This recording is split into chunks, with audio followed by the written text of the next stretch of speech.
Summertime's for baseball, boys. A night at the ballpark brings me good feel.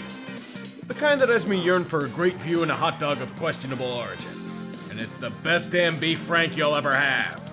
Haven't been able to go to a game yet this year. Thank all the rain we've been having in the burg, but when the time comes, the resale market will be my go-to for tickets. And like countless times in the past, I'll be using SeatGeek, the sponsor of this video, to get me there. Their handy app, it takes me through any event, game, concert, or show of my desire and gives me a chance to buy tickets to them all.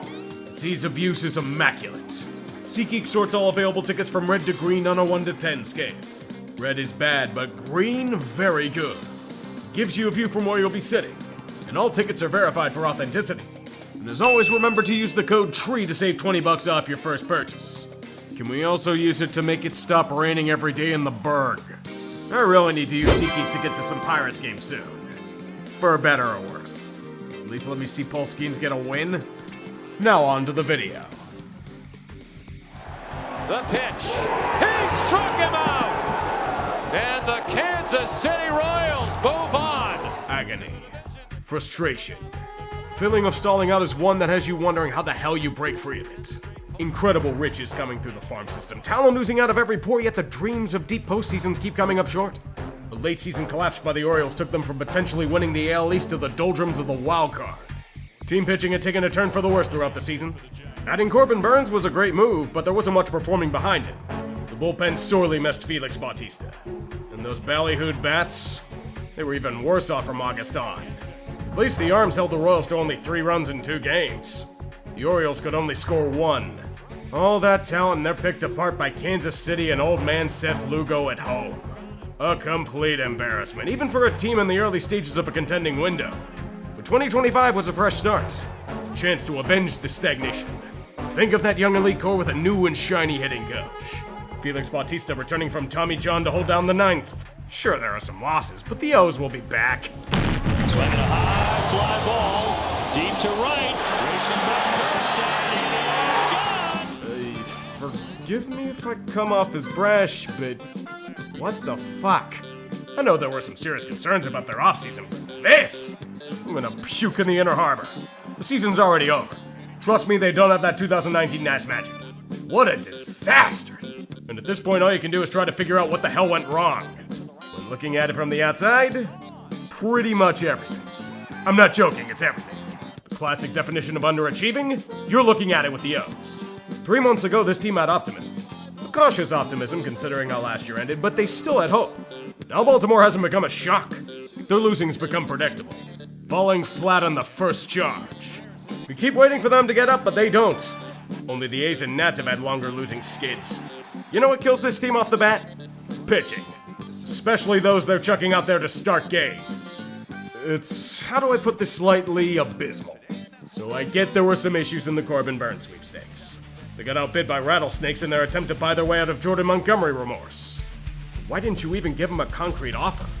What the hell was their plan B? It surely couldn't have been 41-year-old Charlie Morton. Round Chuck. Great pitcher 4 years ago. Now, after his 2024 stint where he was phased out of the Braves' plans? What do they expect? Dude ain't just Chuck, he's a completely overcooked Salisbury steak. Kyle Gibson was supposed to be another temporary stopgap. What's he even stopping himself? Man's got an ERA in the double digits. Zach Eflin was supposed to be the big piece acquired at last season's trade deadline. But what about this year?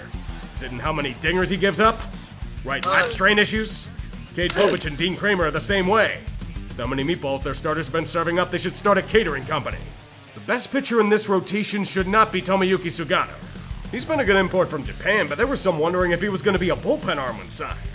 He was never supposed to be a key piece. And the thing is, I think Mike Elias knows the team needs a refresh, but he's pressing all the wrong buttons. Nearly everybody who's been brought in hasn't worked. Supposed leadership not having the desired on-field effect. Look at Trevor Rogers. Good idea to purchase a young lefty who could use a fresh start with the contender. It wasn't until he imploded on the mound last year. It took him until recently to get back to the bigs. And while he has had a strong beginning to his return, who knows if it lasts. I wouldn't look at the Marlins' return right now. Kyle Stowers is looking pretty solid as a lineup regular.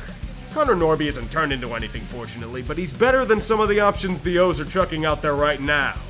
Especially in the outfield. Anthony Santander is gone. And it was the right move to let him walk. Overpaying career years doesn't end well. They learned it with Chris Davis, Toronto's learning it with him. Too bad Tyler O'Neill hasn't been anywhere near as advertised. He's on the struggle bus alongside Cedric Mullins. Kind of a bad year for him to be slumping and injured considering his UFA status in the fall. Dylan Carlson's in the same boat. As for Heston Kjerstad, look away. He's on a completely different level of misery this season. Either a hole in the swing or not seeing it well. And you know he's gonna start raking once he's traded. It's just a feeling you have as a fan. But what about Adley Rutschman? We know what he's capable of as a hitter. Game-changing talent. But over roughly the past year, Adley's been in shit so deep you may as well call Camden a septic tank. His only true value's in his glove. That's not his full potential. The IL stint he's on will further hold him back. Ryan Mountcastle hasn't been much better on that front. Hate to be the bearer of bad news, but he's now on the 60-day IL, joining Adley in the infirmary. Who do you trust at catcher now? Gary Sanchez? He's been struggling at the plate too. Pepper Canley doesn't even seem like a real player. And now he's hurt. I don't exaggerate how bad the O's hitting has been this year. Hell, for about a full calendar year.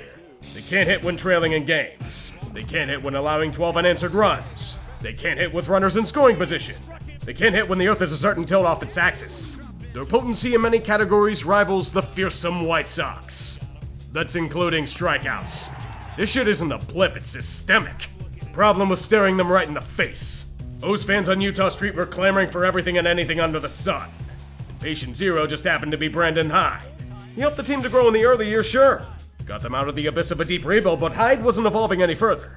At least according to Baltimore. Who cares if these issues go beyond what the manager does? They need someone to arrest to appease the fan base. There will be no Dr. Jekyll here. Of course it didn't do a damn thing for their efforts, but at least they're only 10 games under 500 instead of 15. Yeah, the season's lost. Now the blame's being rightfully pointed at Mike Elias. They can criticize new ownership, but they're more than willing to foot the bill, and payroll has risen significantly these past few years. Without long-term deals for their young core. And that might be the most damning indictment of them all. Every day without a deal raises the value of the likes of Gunnar Henderson and Jackson Holliday. Not to mention the slumping Rutschman. Even if they haven't been superstars this year, they have all the leverage. How else are you gonna spend it? The bunch of stopgaps that blew up in their face? You're in a division with the Yankees, you have to innovate to keep up. A young team needs help regardless of where it comes from. And that's honestly the good news. They're still very young. The Orioles have plenty of chances to right the ship. It may take lobbing off more heads a la the French Revolution, but Baltimore can bring it back. Plenty of riches are still available in the farm system. All they have to do is trade some of their elite hitting talent for proven starters. And hope they don't blow up like Trevor Rogers. Or fall to injury like John Means. And Grayson Rodriguez. And Kyle Bradish. The question is, who do they try for? Gamble on Sandy Alcantara returning to form? Say fuck it and go after Paul Skeens? Does Mike Elias have another chance to correct course, or is his ass predictably grass? Are they just doomed to be lorded over by Bronx Bombers for their existence? I know the fear. Squander it like the White Sox and be forced into another tank. Oh, come on, they're nowhere near that bad. Hopefully not ever. Garcia gets up on top.